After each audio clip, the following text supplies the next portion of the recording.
Good day once again. My name is Afrika Mhlophe. This program is called Pressing Matters. We're looking at contemporary and contentious issues from a biblical perspective.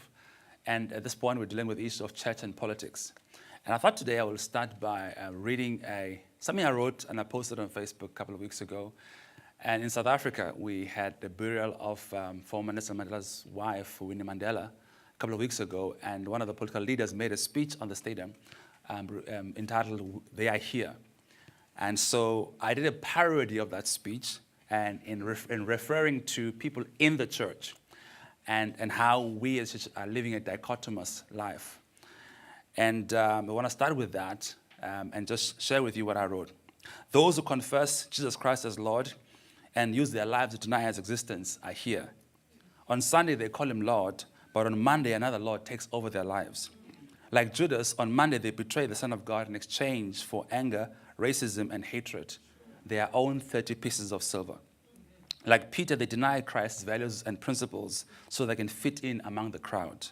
Like Goliath, they've defied God and questioned his ability to intervene in the affairs of man. The Christian atheists are here. Like Israel, they've bowed down to idols, the work of man's hands, while despising the work of his hands, people made in his image. Their passion for Jesus has been replaced by pride, politics, and personal ambition. They will rather defend race than righteousness. The self-appointed police and gatekeepers of race are here. They use Jesus for the fish and the loaves, but are not prepared to eat his flesh and blood to be one with him. They will kill for the land, but unlike Stephen, they won't die for the Lord. And unlike Philip with the Ethiopian eunuch, they won't cross the race and cultural boundary to share the gospel. Like Ananias and Sapphira, they are prepared to allow possessions to separate them from the Lord and the brethren, even eternally. Instead of allowing their 5 loaves and 2 fish to feed the multitudes, they would rather eat alone while the multitudes starve. They have rejected the ministry of reconciliation in favor of revenge and racism. Faith and spiritual warfare is replaced with facts and physical violence. As a result, principalities, powers, and rulers are having a free reign while we wrestle against flesh and blood. The moral relativists are here. They've rejected the holy and unifying blood by building again the middle wall of partition between blacks and whites, males and females, rich and poor. They have neglected the great salvation in favor of self-perception and sound bites. They have put the world before them and the cross behind them. The advocates of social and situational ethics are here. Instead of the towel of servanthood, many are walking around with a desire for personal greatness. They have replaced prophetic voices that are supposed to speak edification, exhortation, and comfort with politicians who speak disunity, deception, and discomfort. Today is Monday. Of course, not today, but when I wrote this. Today is Monday, and the amphibious Christians are here. Those who are wet with the anointing on Sunday, but dry with hatred and anger on Monday. They are here, hypocrites, sellouts. But we're looking of those of whom it shall be said, those who have turned the world upside down have come here also. That's Acts 17, verse 6. So I am hoping that everyone I spoke about is not here in this audience and is not at home as well. But I think you get the idea of where I'm going with this. The idea that church and our politics is separate from Christianity is obviously not true, because we are influenced by politics on a day-to-day basis. These issues I'm addressing of racial issues and racial polarization and antagonism and hatred are as a result of the politics of our country. These politics are built largely on hatred and fear, and not on unity. And as some of you in South Africa know that we've celebrated 100 years of Mandela, Nelson Mandela, our founding president. He would have turned 100 years this year.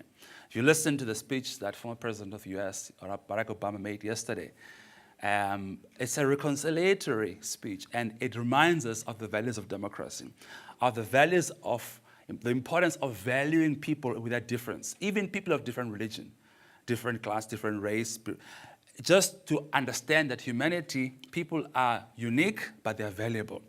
And they have different views to you, but you cannot judge them or discount who they are because they hold different views. One of the scriptures that I want to talk about in 1 John, in fact, the whole letter of John that is written by Apostle John, talks about love. He's called an apostle of love. And he reminds us that God is love. I saw it yesterday, that God is, not only has, but is love. And it says in verse 12, chapter 4, 1 John 4, verse 12, no one has seen God at any time. If we love one another, God abides in us, and his love has been perfected in us. By this we know that we abide in him, and he in us, because he has given us his Spirit. And so the important thing here is that the way of knowing or testifying that a person has God in them is that they walk in love. So the fruit or the real evidence that God is in a person is love. It's not speaking in tongues. It's not going to church. It's love for other people. That person we can tell that person has God inside of them. He says, verse 17, love has been perfected among us in this, that we may have boldness in the day of judgment, because as he is, so are we in the world. As he is, so are we in the world. There's no fear in love, but perfect love casts out all fear, because fear involves torment. And so some of the politics in the world today are built on fear of others. There's the otherness, that we're othering people. When somebody is the other, he cannot also be the brother. So in fact, let me put it this way. When you are seeing yourself primarily as a white person, you then have no choice but to see the other person as the other, rather than as a brother. Whatever you use as a primary construct of identity informs how you see another person. So the way you view yourself is determining how you view somebody else. So if the skin color is the main understanding in your mind and how or identity should be formed, then the other person you look at, you see them primarily through the skin, and you define them based on that. So it becomes the other rather than the brother. So our politics are built around, largely on fear and hatred, not on love. Love itself is a different value system. I said that, remember, politics are not just the making of law. Yes, primarily it's about laws and policies, how nations are governed. But those laws are informed by values. The values, so the lawmakers have values that inform the laws that they make.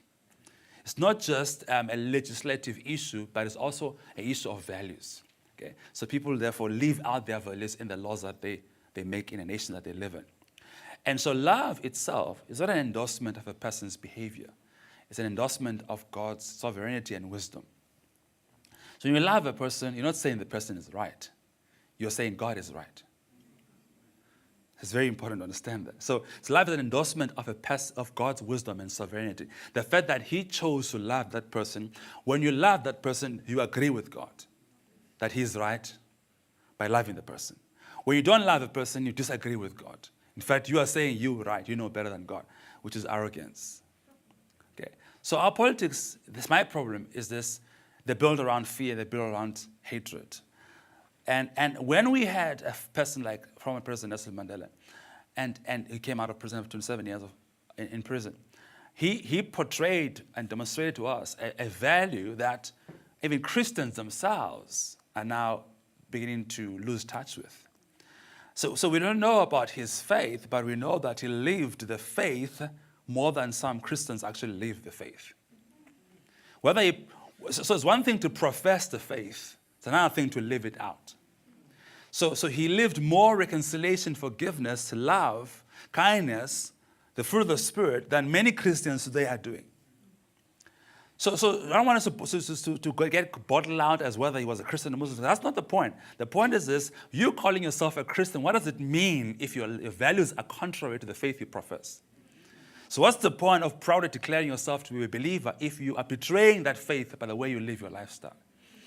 Especially in relation to the other person, the different sexual orientation, the different belief, the different way of prayer, the different denomination, the different racial group, the different demographic, the different gender. How you relate the person who is different from you determines what is inside of you, what swells in your heart. So that's where it's tested. It's easy to relate with those who think and speak the way you speak. The true test is how you relate with those who speak differently or think differently or believe differently. That's the true test of whether you're walking with Christ or not.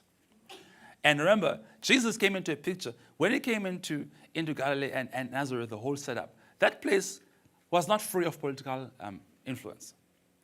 And so the Roman Empire was governing the space. There people had to obey Caesar, and they had to pay tax to Caesar.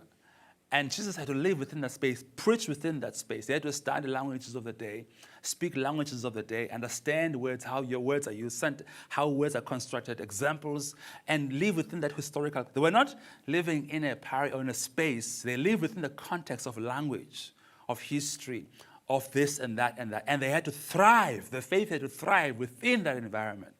So you kind of wish yourself free from the environment that you are in. In fact, if you remember the story of Esther and Mordecai, he said to Esther that, listen, there's going to be destruction upon the nation of Jews and Hebrew if you don't rise up and say, do something. But salvation will come from God anyway, and if you don't rise up. But what if? What if you've been brought into the kingdom for such a time as this? So, I come from this country and it's so dysfunctional. Yes. And God chose it that you should be born at that time, in that country. And so he knew that you're going to be in that country that has all those issues. And he trusts that you're going to be a solution there. So you've been born in that nation for such a time as this. It doesn't matter the nation, there's now human trafficking, or there's this and that. And God says, wow. In fact, even put it this way. If there's any problem in the world, anywhere in the world, oh, Lord, there are problems here. God says, I know. That's why I raised my church. Lord, but Lord, there's poverty. God says, I know. I've got my church in there. Everything you can put. Adam and Eve were in the Garden of Eden. God had a problem of naming of animals, a need. He didn't bother. This is all 10 animals. Naming them. That's not easy. That's easy. I've got Adam. So whatever you can think of, God has a man for it. Whatever is the problem, God doesn't worry. He says, naming over 10,000 animals. God says, that's easy. I've got Adam to take care of it. I don't have to bother myself. Whatever he says, it is. So whatever the issue is, God makes a person for it. So God doesn't solve a problem by moving somewhere and doing it. Ezekiel, dry bones. God says, Ezekiel, son of man, you, not me, you prophesy to the bones. Speak to the issue in front of you. I'll back you up. God doesn't speak to the dry bones. So in other words, God doesn't address the issue directly. He addresses it through a person. So there's nothing you're going to be free of in terms of addressing issues. So your politics are challenging you and for a reason. And then God trusts you to deal with them.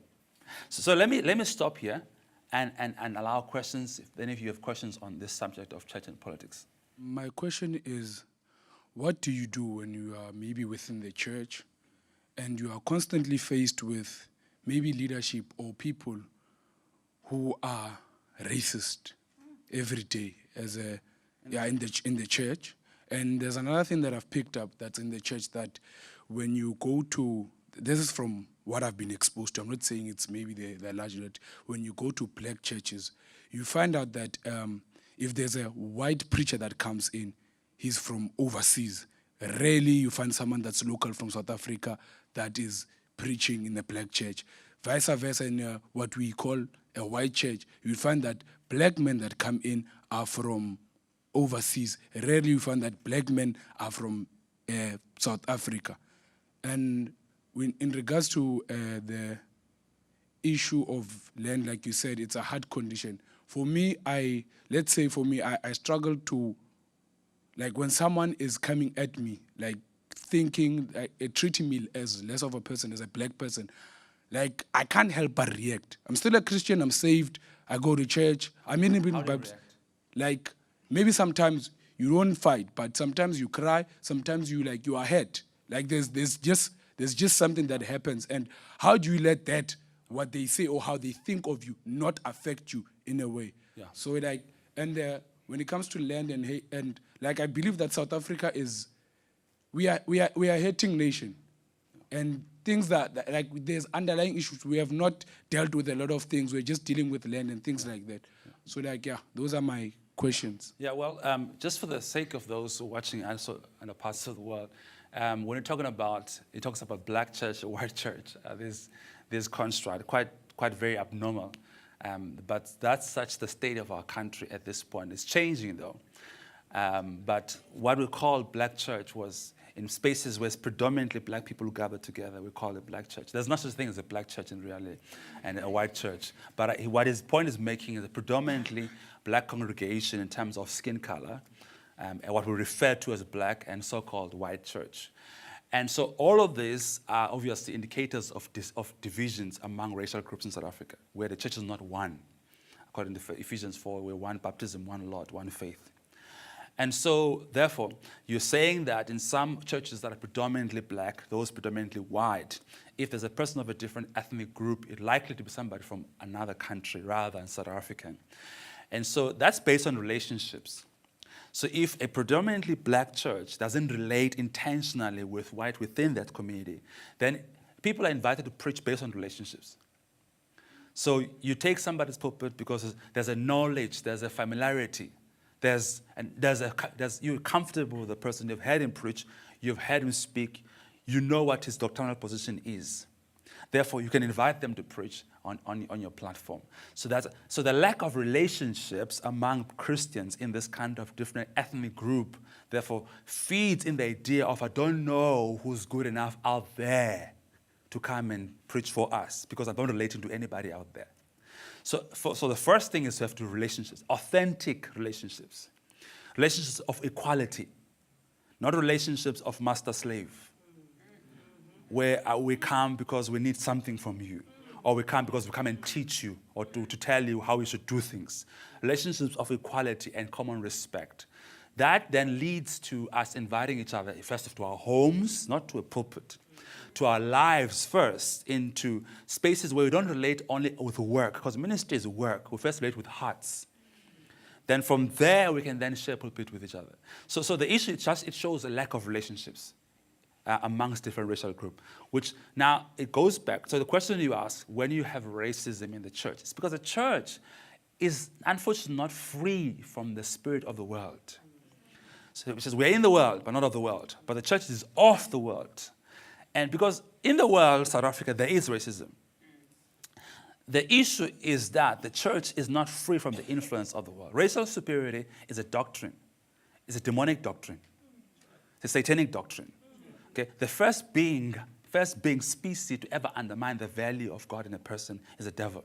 The first being to question, did God say, if you eat of this tree, you shall be like God? The first being to bring doubt as to the image of God in the person was Satan, when he did this with Eve and worked in her mind to devalue her. So I know any person who was racist listened to the same spirit that deceived Eve, not listen to God. Because if you listen to God, you will see the person the way God sees him. Okay? So now the question is, how do you respond to that? You cannot avoid being hurt. That's the reality. So when the problem is this, you're hurt, that's natural. But the question is, when the person calls you whatever, the impact of that, what he says to you, is also based on where you are, where you were when he said it, where you were in terms of how you see yourself. If you had doubts as well concerning how you view yourself, when the person tells you something, they might actually be validating or confirming what you already suspect of yourself, which has more impact to hurt you. Okay? So sometimes people speak to us things that hurt us, but often things that confirm what we're thinking about ourselves privately. If you think of yourself as nothing, and a person says that, then confirming what you already believe of yourself, it's double head. You know? So the issue is this: if you don't believe that of yourself, you're like, wow, what? You are imprisoned by a lie concerning me, and you respond differently. You're still shocked at that, but the shock is different. You are shocked at the way he thinks. Nothing changes you, but you're shocked at, like, really? You really think like that? So you're more concerned about how a person can think like this and still be a Christian, rather than you are concerned about what it does to you. What do you mean what it does to you? Why should it do anything to you? You didn't change and became a baboon because the person said so. You're still a child of God. You know, unless you feel like that about yourself, and it confirms it. Okay? So I don't know if I've answered you. So you need self-image and self-identity is your own job. You're a son of God, and you'll remain a son of God, regardless of somebody else seeing that or not. It is their problem not seeing it, not yours. You can educate them when the opportunity arises, But remember, the devil is always setting a trap to provoke you also to leave the Christian walk of faith of love.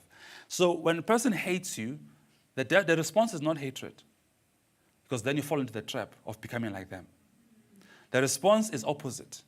When he slaps you, you give him the other side. Jesus never, anywhere in the Bible, in fact, the scripture is very amazing. He says, those who hate you, those who curse you, love them. Pray for them. Do not return evil with evil. Return evil with good. The obligation is upon the victim to respond with love. God, Jesus says, though, when you are persecuted for no reason, you respond like this. It doesn't say, in fact, it doesn't say you'll be persecuted. In fact, it says, in this world you shall have persecution. In fact, he guarantees that you shall have it. But to rejoice for overcome the world. So, but he says to you, you don't return evil with evil, you return evil with good. So the issue is, how do I grow to the level where every time I experience evil, I'm ready to return it with good? So let me work on my spiritual walk. Then to avoid this, I can't avoid it. In South Africa, you cannot avoid that somebody out there, some misguided individual who believes a lie of racial superiority or believes a lie of gender superiority will tell you or speak to you in such a way that hurts you. You need to grow yourself right now before you meet that person. That person's out there or sometime inside the church. If you have not experienced this, well, good for you. You will experience it very soon enough. You might as well be ready for it. Because that's the country we're living in. I've experienced it so many times, I've lost count. But it's like water in the duck's back. It's like, well, have I answered you? Yeah. I've helped you. What is it? Hate? I don't think you answered it, but when you are faced with someone that's a leader, or a pastor in the church that mistreats you, how you deal with it in the church in terms of leadership, that leadership of that church. If it doesn't work, then maybe God doesn't want you to be there in that church. But you address it within that space of that leadership. But remember, we're not called into spaces to change people. So let's stop the idea that we're there to change people. We're there to, the main thing you're called to do is to love people, not to change them. Love is what changes them. In fact, you have no right to correct a person you have not loved first. It's love that gives you the platform to correct a person. Don't start by correcting, start by loving. Then love gives you the platform to correct. Pastor Afrika Mhlophe, I just wanted to ask you, how do you return the flavor of salt back to the salt, so in order for us to impact society out there as corporately as a church? Okay. Because even in the church, if you look at the church itself, there are things like doctrinal divides amongst us ourselves. So how do we corporately as a body impact the world in a good way out there? Yes, so the salt, as we know, the purpose of the salt is to season the food. And so the problem that the salt is either two things. The salt either lost its saltiness, which the Bible says should be thrown out and be trampled by all men, or the salt enjoys being the salt shaker. It doesn't want to be the food, which both sides, it means the salt is just lost its usefulness. And so we need to educate the salt that you're not meant to install in a salt shaker. That's not your purpose. So don't just enjoy being in a cupboard somewhere and have a nice cute bottle and think that's not your reason. The purpose why you exist is to be in the food, seasoning the food. So the question is, do we really know why we are the church? Do we think we have come? The church is the only organization that exists for those who are not yet its members. The church doesn't exist for its members. It exists for those who are not yet its members. So the idea that we are here to be served rather than to serve is what we should be correcting. So we are on mission, not going to mission somewhere in another country. We are always on mission. Every time we wake up, we're on mission. People think I must go on mission. No, you're on mission every day. You might go to a place called missions, but you're actually on mission. Your life, therefore, must be a mission. You must think missional all the time. So when we wake up, if we have that kind of awakening in our minds that I'm on mission and I'm here to change the world. I'm the salt of the earth. I'm the light of the world. And so Jesus spoke this to the church, not to the outside people. You're the light of the world. Let your light be put up to shine for all men, that they may see the good works in you. So it's about educating the church, again, as to the purpose of the church. Why do we exist? And so therefore, doctrinal differences would exist because man has an element of, has a need, sometimes emphasizes certain things that suit him. Somebody says God healing and makes healing the primary thing. Somebody says God blessing people with prosperity and makes prosperity the primary thing. The primary thing is always the cross of Christ. It's never healing. Healing is part of the gospel, but not the gospel. So somebody sees prosperity and thinks that's not the gospel. It's part of the gospel. The gospel is about the death of Christ on the cross. So it's when people take peripheral issues and make them central, and make the central issue the peripheral issues. The issue is always that you were a sinner and Christ died for you on the cross. That's the issue. You being blessed is secondary. So doctrinal issues exist because of focusing on peripheral issues, not on the central issue. When we go back to the center, which is Jesus, we'll find unity among ourselves. Amen. Well, unfortunately, we have come to the end of that program and this time together. And I trust that you've enjoyed that, and I trust that you'll tune in again and connect with us as we finalize talking about church and politics. My name is Afrika Mhlophe. I'll see you in the next program. Bye.